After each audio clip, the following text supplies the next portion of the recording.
ದೇವಿನ ಆಕಾರ ಏನಿತ್ತು ಅದ ಆಕಾರ ಮಂದಿ ಹೇಳ ನನ್ನ ನಾರಿ ಸುಳ್ಳಾಗಿತ್ತು ಗಂಡ ಹಿಂದಿ ನಾರಿ ಸುಳ್ಳಾಗಿತ್ತು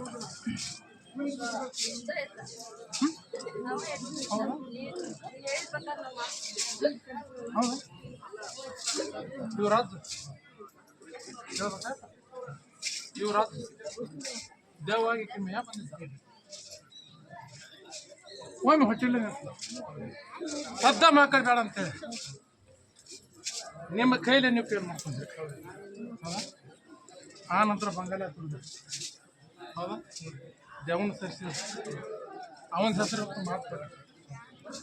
ಗಂಡ ಮಗಪ್ಪ ಅವನ ಹೆಸರು ನಿಮ್ಮ ಅಪ್ಪನ ಹೆಸರು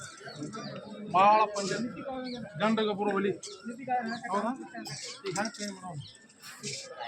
ನೀ ಇರಬೇಕು 9 ವರ್ಷದ ಮೇಲೆ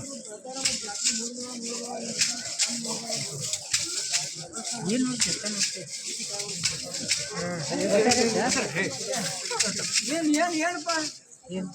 ಏನದು